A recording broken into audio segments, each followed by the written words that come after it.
ቃል የተዋሃደው ንጹህ ያልሆነ በሽታ ያለበትን ሰውነት ነው ማለት ግን አይደለም። እንዲህ የሚሆን ከሆነ ምን ይሆናል ነው ጥያቄው። እንዲህ የሚሆን ከሆነ ራሱ ስጋው ቃል የሚዋሃደው ስጋ ጎስቋላ ከሆነ ያ ስጋ መዳን ይገባዋል ማለት ነው። ቃል የነሳው ስጋ የጎሰቆለ ነው የምንል ከሆነ ምንድን ነው ሊያመለክት የሚችለው? በተዋሃደበት ቅጽበት የቃል ገንዘብ ለስጋ የስጋ ገንዘብ ለቃል ይሆናል ማለት ነው። ስለዚህ በተዋሃደበት ቅጽበት የቃልን አምላክነት ስጋ ገንዘብ ያደርጋል። ስለዚህ የቃል ስጋ ቃል የተዋሃደው ስጋ በተዋህዶ የባህሪ አምላክ ከሆነ በኋላ ያን የባህሪ አምላክ የሆነውን ስጋ ጎስቋላ ይባላል። በሌላ አባባል ማለት እንደው ታውቃላችሁ፣ አምላክን ጎስቋላ እንደማለት እኮ ነው። ጸጋ ሰጪውን ጸጋ የሌለው ማለት እኮ ነው። ህይወት ሰጪውን ይሄ ምውት ማለት እኮ ነው። አዳኙን በሽተኛ ማለት እኮ፣ መድኃኒቱን ራሱ በሽታ እንደማለት ነው። ስለዚህ ቃል የሚዋሃደው ስጋ መዳን የሚገባው ከሆነ ቃል ስጋን ሲዋሃድ ስጋ የማገንዘብ ይሆናል። የማገንዘብ ይሆናል። የቃል ገንዘብ አይሆንም ይሆናል። የቃል ገንዘብ ቢሆን ከሆነ ተመልከቱ፣ ራሱ አድኗል ወደ ማለት ነው የሚወስደው ማለት ነው። የጎሰቆለ የሚል ንባብ አለ። እንደዚህ የሚል ንባብ አለ። ምንድን ነው የሚያመለክተው? ያ ነው። ክርክሮች ነበሩ። ክርክሮቹ ምንድን ነው?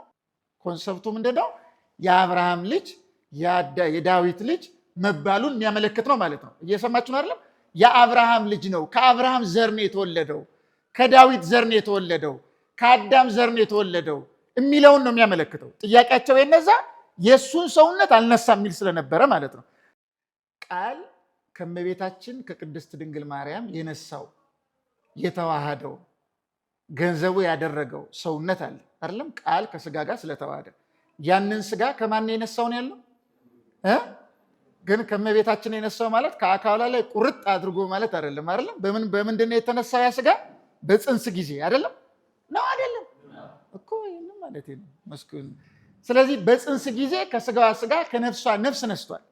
ከሷ የተከፈለ ሰውነትን ገንዘብ አድርጓል። ያ ቃል የነሳው ስጋ የጎሰቆለ ስጋ ነው ወይ ነው ጥያቄ። ይሄን ጥያቄ ሁለት ሰው ግን ከእመቤታችን ጋር ተያይዞ ሊመለስ የሚችል ከጥንተ አብሶ ምናምን ጋር ተያይዞ ማለት ነው።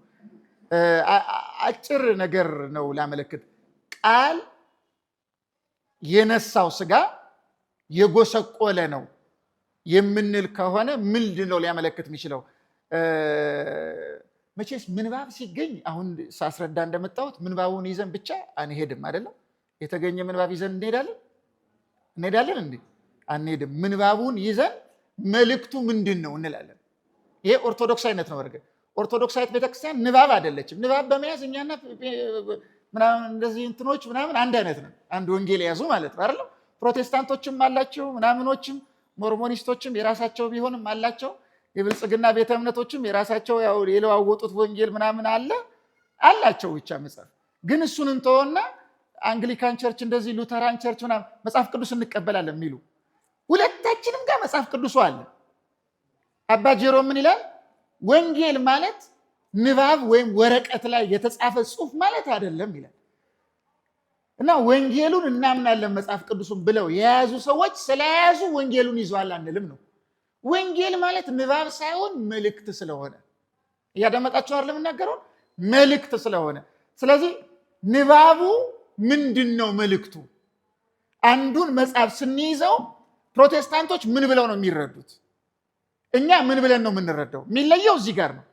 ስለዚህ አንድ አይነት መጽሐፍ ይዘን የተለያየ አረዳድ ከሆነ ያለን ወንጌል ደግሞ አንድ ስለሆነ የተለያየ ሊሆን ስለማይችል የማን ነው ትክክል ወደሚለው ነው የምንሄደው። እየሰማችሁ ነው አይደለም? እየሰማችሁ ወንጌል አንድ ስለሆነ ማለት ነው መልእክቱ አንድ ነው የሚሆነው የሚለውን ሐሳብ እንድንይዝ ነው ማለት። ስለዚህ ለምንድን ነው ይሄ የምጠቅሰው? የጎሰቆለም ሌላም ጉዳይ ለምሳሌ አሁን ኢየሱስ ክርስቶስን ስለኛ የሚማልደው ሚል አለ። ባለፈው አምስቻለሁ። ሲያማልድ በሕይወት ይኖራል የሚል ንባብ አለ። እነዚህ ሲያማልድ ከምልጃ ጋር ምናምን ከግብር ጋር ተያይዘው ተራበ፣ ተጠማ፣ ሰገደ የሚል ሁሉ አለ ብያለሁ አይደል? ትዝ አይላችሁም? ይሄ ሰገደ ሲል ሰጋጅ ነው፣ ተራበ ሲል ራብተኛ ነው፣ ጾመ ሲል እንደዚህ ጾመኛ ነው ምናምን እያልን አይደለም የምንናገረው። እነዚህ ሰገደ፣ ጾመ፣ ተራበ፣ ተጠማ፣ ደከመ፣ ተሰቃየ በአጠቃላይ የሚተረጎሙት ከቤዛነት አንጻር ነው። ስለሱ አይደለም። የሰገደው ስለማ ሲባል ስለኛ። እያደመጣችሁ አይደለም? እየሰማችሁ ነው? መልሶ ታዲያ ስለማ ሰገደ? ኢየሱስ ሰጋጅ ነው ወይስ እኛ ነን ሰጋጆቹ? ኢየሱስ ለአብ ሰግዷል ይላል መጽሐፍ። ሰግዷል ይላል አይልም? ይሄ እንድትመልሱ ይላል መጽሐፉ ይላል። ግን ሰግዷል ሲል አንድ ፍጡር ለአምላክ እንደሚሰግደው ማለት አይደለም። ምንድነው ነው ያልኩት? የመጣው ለቤዛነት ነው አላለም? አንዱ የመጣው ለቤዛነት ነው፣ ሁለተኛ የመጣው ለአርአያነት ነው። ሰገደ ሲባል ስገድ የሚለውን ለማመልከት ነው። ቅድም አምላኬ ያለ ሲል አምላክ ኖሮት አይደለም። አምላኬ በል በመከራ ጊዜ አርአያነት አላለም? ሰገደ የሚለውም አምላክን አምልከው ተገዛለት አርአያ እየሆንኩ ነው። አንድ ሁለተኛ አንተ ልትሰግድ የሚገባ ስግደት ስለ አንተ ቤዛ ሆኜ እየሰገድኩ ነው። ስለኛ ነው ማለት ነው። እየሰማችሁ ነው ለምናገረው። ሰግዷል ግን ስለማን ነው የሚተረጎመው? ስለማን ነው? ተጠምቋል ግን ስለማን ነው የሚተረጎመው? ስለኛ። ተርቧል ግን ስለማን ነው የሚተረጎመው? ተሰቅሏል ግን ስለማን ነው? ስለኛ። ስለሱ አይደለም። ይሄ የሚሰቀል ይሄ የሚሞት እያልን አንናገርም ማለት ክርስቶስ ስለኛ ስለሞተ ምውት አይባልም ብያቸዋለሁ ባለፈው። ምውት አይስማማውም ይሄ። ለዚህ ነው በመቃብር ላይ ያሉ መላእክቱ ትንሣኤውን ለማየት የመጡት ወደ መቃብሩ ጋር የመጡት ቅዱሳት አንስትን እዛ አካባቢ የነበሩትን ምንድን ነው ያሉት? ሕያውን ከሙታን መካከል ስለምን ትፈልጉታላችሁ? ለምንድን ነው እንደዚህ ያሉት? የሐዋርያት ሥራ ምዕራፍ 3 ቁጥር 15 ላይ ተናግሬያለሁ ባለፈው። የሕይወትን ራስ ገደላችሁት ነው የሚለው። እሱ የሕይወት ራስ ነው፣ ምንጭ ነው ማለት ነው። ስለዚህ ገደላችሁት ያለው ምንድን ነው? ስለኛ ያደረገውን ነገር ነው የሚመለከተው። በመሞቱ ምክንያት ምውት ነው አይባልም ማለት ነው። ስም ሆኖ ማለት ነው። ኢየሱስ ምውት ነው፣ ቤዛነት ነው። ያ ግልጽ ሆኜ ከሆነ ማለት ነው። ልክ በዚህ አውድ እነዚህን ማብራራት የጀመርኩት ለምንድን ነው? የጎሰቆለ የሚል ንባብ አለ። እንደዚህ የሚል ንባብ አለ። ምንድን ነው የሚያመለክተው? ያ ነው። ክርክሮች ነበሩ። ክርክሮቹ ምንድን ነው? ቃል የተዋሃደው ስጋ አንዳንዶቹ ከሰማይ እየመጣ ነው የሚል ነው። አንዳንዶቹ በማኅፀን የተፈጠረ ነው የሚል ነው። እየሰማችሁ ነው አይደል የምናገረው? እንደዚህ የሚል ነው። ስለዚህ የሰውን ከአዳም የሆነውን ስጋ አልነሳ የሚል ነበር። የአዳምን ሰውነት ገንዘብ አላደረገ የሚል ነበር ክርክሩ ማለት ነው። ይሄ ክርክር ትክክል አይደለም። ቃል የመጣው የታመመውን አዳምን ሰውነት ገንዘብ አድርጎ አዳምን ለማዳን ነው። የመጣው ለማን ነው? ለእኛ ነው አይደለም? ነው አይደለም? እኛስ በሽተኞች ነን ማለት ታመን አልነበርንም? የታመምነውን ያዳንን እሱ አይደለም? ስለዚህ ምን አለ? የታመመውን የራሱ የአዳምን ሰውነት ነው የለበሰው። ገብቷችኋል ሐሳቡ? ከሰማይ አላመጣም፣ አዲስም አልፈጠረም። ራሱ የታመመውን አዳምን ከሱ ሰውነት ሲከፈል የመጣውን ሰውነት ተዋሃደ። ኮንሰፕቱ ምንድነው? የአብርሃም ልጅ የዳዊት ልጅ መባሉን የሚያመለክት ነው ማለት ነው። እየሰማችሁ ነው አይደለም? የአብርሃም ልጅ ነው፣ ከአብርሃም ዘር ነው የተወለደው፣ ከዳዊት ዘር ነው የተወለደው፣ ከአዳም ዘር ነው የተወለደው የሚለውን ነው የሚያመለክተው። ጥያቄያቸው የነዛ የእሱን ሰውነት አልነሳም የሚል ስለነበረ ማለት ነው። ስለዚህ ያንን ሰውነት የተፈጠረውን የጥንቱን ያንኑ የጥንቱን ሌላ ሰውነት ፈጥሮ ሳይሆን ራሱን ያንን ሰውነት ነሳ ለማለት የጎሰቆለ አለ። ገብቷችኋል ሐሳቡ? እንጂ ቃል የተዋሃደው ንጹህ ያልሆነ በሽታ ያለበትን ሰውነት ነው ማለት ግን አይደለም። እንዲህ የሚሆን ከሆነ ምን ይሆናል ነው ጥያቄው። እንዲህ የሚሆን ከሆነ ራሱ ስጋው ቃል የሚዋሃደው ስጋ ጎስቋላ ከሆነ ያ ስጋ መዳን ይገባዋል ማለት ነው። እየሰማችሁ ነው አይደለም? ምክንያቱም በሽተኛ ነው። ጎስቋላ ሰውነት ሁሉ መዳን ይገባዋል። ስለዚህ ቃል የሚዋሃደው ስጋ መዳን የሚገባው ከሆነ ቃል ስጋን ሲዋሃድ ስጋ የማገንዘብ ይሆናል። የማገንዘብ ይሆናል። የቃል ገንዘብ አይሆንም? ይሆናል። ታዲያ ምን ያስፈራችኋል? የቃል ገንዘብ ቢሆን ከሆነ ተመልከቱ፣ ራሱ አድኗል ወደ ማለት ነው የሚወስደው ማለት ነው። እየሰማችሁ ነው አይደለም? እየሰማችሁ ነው። ቃል ራሱ የሚዋሃደው ሰውነት ጎስቋላ ሆኖ ያንን ሰውነት ገንዘብ አደረገ ብለን ምናምን ከሆነ ቃል የመጣው የራሱንም ሰውነት ሊያድን ነው። አንድ ሁለተኛ ጎስቋላ አካልን ገንዘብ ያደረገ ከሆነ እሱ ራሱ በአዳም በደል ይጠየቃል ማለት ነው። የሰማችሁ ነው ለምናገረው። ምክንያቱም የአዳም ሰውነት ጎስቋላ ስለሆነ በአዳም ሰውነት የሚጠየቅ ከሆነ አዳም ላይ በመጎስቆሉ ምክንያት የመጡበት ግዴታዎች በሙሉ ስግው ቃል ላይ መጡበት ያሰኛል። ስለዚህ ሞቱ ከጉስቁልና የተነሳ እንጂ ስለኛ አይሆንም ማለት ነው። ረሃቡ ከጉስቁልና የተነሳ እንጂ ስለኛ አይሆንም ማለት ነው። ስግው ቃል ግን የተራበው ኢየሱስ የተራበው ስለማን ነው ያልነው? ስለኛ በፈቃዱ ነው አይደለም? ተገዶ ነው በፈቃዱ ነው? ይህን መሰረታዊ ሀሳብ ይንደዋል። በአንድ በኩል ስጋው ራሱን ማዳን አለበት፣ በሌላ በኩል ስጋው እኛ ያለብን ግዳጅ ውስጥ ይገባል የሚለውን ኮንሰፕት ያመለክታል። በሌላ በኩል ደግሞ ጎስቋላ ሰውነት በሙሉ ጸጋ የለውም፣ ቃል የተዋሃደውም ሰውነት ጸጋ የለውም ወደሚል ይወስዳል። ግን ቃል የተዋሃደው ሰውነት የቃልን ገንዘብ አድርጎ በተዋሃደበት ቅጽበት የባህሪ አምላክ ሆኗል። እየሰማችሁኝ ነው አይደል? የምናገረው የባህሪ አምላክ ስለሆነ ሰብአ ሰገል ወርቅ፣ ዕጣን፣ ከርቤ ገና ሲወለድ መጥተው አቅርበውለታል። ለይተው ለቃል አይደለም ያቀረቡት፣ ለስግው ቃል ለኢየሱስ ክርስቶስ ነው። እየሰማችን ከሆነ ማለት ነው። ስለዚህ በተዋሃደበት ቅጽበት የቃል ገንዘብ ለስጋ፣ የስጋ ገንዘብ ለቃል ይሆናል ማለት ነው። ስለዚህ በተዋሃደበት ቅጽበት የቃልን አምላክነት ስጋ ገንዘብ ያደርጋል። ስለዚህ የቃል ስጋ፣ ቃል የተዋሃደው ስጋ በተዋህዶ የባህሪ አምላክ ከሆነ በኋላ ያን የባህሪ አምላክ የሆነውን ስጋ ጎስቋላ ይባላል። በሌላ አባባል ማለት እንደው ታውቃላችሁ፣ አምላክን ጎስቋላ እንደማለት እኮ ነው። ጸጋ ሰጪውን ጸጋ የሌለው ማለት እኮ ነው። ህይወት ሰጪውን ይሄ ምውት ማለት እኮ ነው። አዳኙን በሽተኛ ማለት እኮ፣ መድኃኒቱን ራሱ በሽታ እንደማለት ነው። እንዴት ሊሆን ይችላል? ፈጽሞ ሊሆን አይችልም። በሌላ በኩል ያዳነን ማን ነው ስንባል ማን ነው ብለን የምንመልሰው? ማን ያዳነን? እግዚአብሔር አይደለም ያዳነን? ግን ቤዛ ሆኖ ያዳነን፣ ቤዛ የሆነልን ማን ነው? ስለዚህ ቤዛ ስለኛ የሚሆነው አካል በአዳም የቀደመ በደል የሚጠየቅ ከሆነ ስለኛ ቤዛ መሆን አይችልም። ምን መሆን አለበት? ያ አካል ንጹህ መሆን አለበት። በአዳም ዕዳ የማይጠየቅ መሆን አለበት። ባለፈው አላነሳውም? መስዋዕተ ኦሪት ነው ምናምን ብዬ ነቢያት ናቸው አበው ናቸው ምናምን አላለም? እነዛ ሁሉ ያልቻሉት ለምንድን ነው? እነሱ ራሱ በዛ በአዳም በደል ምን ስለሚሉ ስለሚጠየቁ ነው። ክርስቶስ ግን ንጹሕ ባህሪ ነው፣ ንጹህ ነው፣ ምንም ነውር ነቀፋ የለበትም። ስለዚህ የማይጠየቅ የሆነው ጉስቁልና ስለሌለበት ነው ማለት ነው። የጎሰቆለ ሰውነትን ነሳ ምንል ከሆነ በጣም በነገራችን ላይ አሁን ሰዓትን በጣም እየሄደ ነው የሚለውን ከመስጋት ጋር በጣም ብዙ ዝርዝር ጉዳዮች ጋር መሄድ ይቻላል። ይሄ ኮንሰፕቹዋሊ በጣም ብዙ ጉዳዮችን በአንድ በኩል ዳግማይ አዳም መባል አይችልም ወደሚለው ይወስዳል። ለምን? ከአዳም በኋላ የተወለዱ ወንዶች በሙሉ አዳሞች ናቸው። ከአዳም በኋላ የተወለዱ ሴቶች በሙሉ ሔዋኖች ናቸው። አይደላችሁ? ሴቶች ሔዋኖች ናቸው አይደላችሁ? ወንዶች አዳሞች ናቸው አይደላችሁ? ግን ዳግማይ አዳሞች ናቸው? አዎ አትበሉ። ዳግማይ አዳም ከሆንማ ተበጠበጠ። ዳግማይ የሚለው ቃል ቀረ ማለት ነው። ስንት ወንድ ነው አሁን እዚህ ያለ? 30 ቢሆን 30 ዳግማይ አዳም ሊኖር አይችልም። አንድ ነው ዳግማይ አዳም ሊኖር የሚችለው። ምንድን ነው ዳግማይ አዳም ያሰኘው ነው? አዳም ከመበደሉ በፊት የነበረው ያ ንጹህ ሰውነት በክርስቶስ ተገኝቷል ለማለት ነው። ዳግማይ አዳም እየሰማችሁ ነው አይደለም? አዳም በገነት የነበረው ሰውነት የተደገመው በክርስቶስ ነው። አንድ እመቤታችን ዳግሚት ስትባል ሌላ አይደለም። ጎስቋላ ብትሆን ይሄ የወደቀ ሰውነት ቢኖራት ፈጽሞ ዳግሚት ልትባል አትችልም።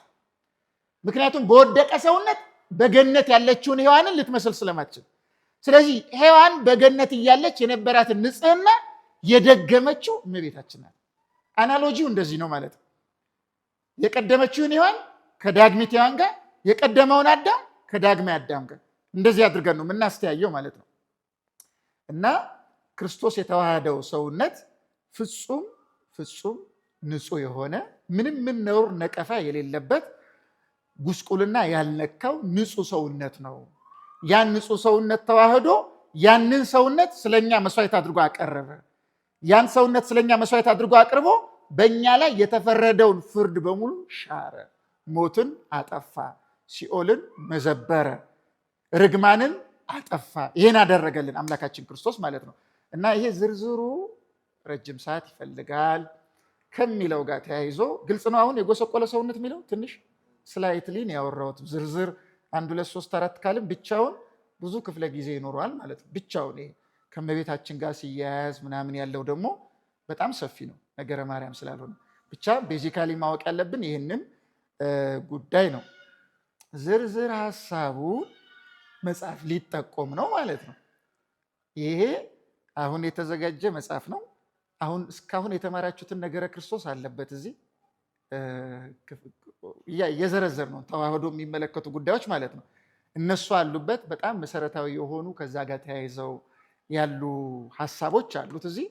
ከዚያ አሁን ያነሳ ነው የጎሰቆለ ከእመቤታችን ጥንተ አብሶ እንደዚህ የሚል ክርክሮችም አሉ አይደለም። እነዛን የተመለከቱ ጉዳዮችም አሉት፣ ሌሎች ጉዳዮችም አሉበት ማለት ነው። እና ይህንን መጽሐፍ ታነባላችሁ የሚል ተስፋ አለን። ስለዚህ እንደዛ ነው ዞሮ ማለት ነው። ስለዚህ እዚህ መጽሐፍ ላይ ያለላችሁ ዝርዝር ሀሳቡ ያሁኑ ጥያቄ እና ነገረ ክርስቶስንም በደንብ ለመረዳት ታዳሚዎችም ጭምር እናንተ ብቻ አይደላችሁም አይደል እየተማሩ ያሉት፣ እዛ እየታደሙ ያሉ ሰዎችም ኮመንት አድርገው ነግረውኛል፣ ዩቲዩበሮች ማለት ነው። እና ለምን በመጽሐፍ መልክ አሁን የምንማረው አይወጣም ሲሉ ስለነበረ በቅደም ተከተል ነው ያቀረብኩት። ከዛ በኋላ አንዳንድ አወዛጋቢ፣ አከራካሪ፣ ግራ የሚያጋቡ ጉዳዮችን ማብራሪያዎችን አድርጌበታለሁ። ለምሳሌ ስንጀምር የምስጢራተ ቤተክርስቲያን በሮች ብለን አይደል የጀመርነው አይደለም? እሱ አለ እዚህ። ከዛ ተዋህዶ፣ ከዛን የተዋህዶ ምሳሌዎች አሉ። ከዛ የባህሪ ተዋህዶ፣ የአካል ተዋህዶ፣ የግብር ተዋህዶ፣ የፈቃድ ተዋህዶ ሚል አለው። ከዛን አካላዊ ቃል ከአብና ከመንፈስ ቅዱስ በተለየ ሁኔታ እንዴት ነው በቃልነቱ ከዊን ሰው የሆነው? የእሱ ሰው መሆን አብን ሰው ሆነ መንፈስ ቅዱስን ሰው ሆነ የማያሰኘው እንዴት ነው?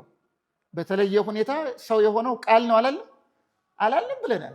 አብ ሰው አልሆነ፣ መንፈስ ቅዱስ ሰው አልሆነም ብለናል። ይህንም በተመለከተ ከዛ በኋላ ቃል ስጋ ሆነ ስንል ምን ማለታችን ነው? ቃል ስጋ ሆነ ማለት ባለፈ እንደተናገርኩት ባይሆን ኖሮ ምናምን ቢሉ ጉዳዮችን በሙሉ ይዟል። ከዛ በኋላ አንድ ነው ስንል ምን ማለታችን ነው? ስግው ቃል አንድ ነው ስንል ባለፈ ዘርዝረናል። አንድ ነው ስንል ነጠላ አንድ ሳይሆን ብለን የዘረዘር ነው አለ አይደል? እሱን ይዘረዝራል። ከዚያን ሌሎች እንደዚህ አከራካሪ አይባልም፣ የሚባል ከሆነ እንዴት፣ ማይባል ከሆነ እንዴት የሚሉ ዝርዝር ሀሳቦች አሉት። ቅድም የተጠቀሱ ጥቅሶችን አይነት ነገር ይዘው አምላኬ አምላኬ ለምን ተወኝ፣ ወደ አምላኬ ወደ አምላካችሁ የሚሉ አይነት ምንባባትን ይዘው በአብና በወልድ መካከል ያለን አንድነት የሚከፋፍሉ ሰዎች አሉ። ስለዚህ ወልድ አብን አምልኳል አይነት ነገር እየሰማችሁ ነው የምናገረው። አብን አምልኳል ለምን? አምላኬ አምላኬ ብሏልና፣ ወደ አምላኬ ወደ አምላካችሁ ብሏልና ብለው እንዲህ አይነት ሀሳቦችን አንስተው አህዛብም ሌሎችም ያመልከዋል፣ አምላኩ ነው ፈጣሪው ነው አይነት የሚሉ ስላሉ ያን የተመለከተ ጉዳይ አለው። እዛ ሌሎች ከዚህ ጋር የተያዙ የተዋህዶ ጉዳዮች አሉ እና ሌሎች ጥምቀት ብቻ ብዙ ጉዳዮች አሉት ለማለት ያህል ነው።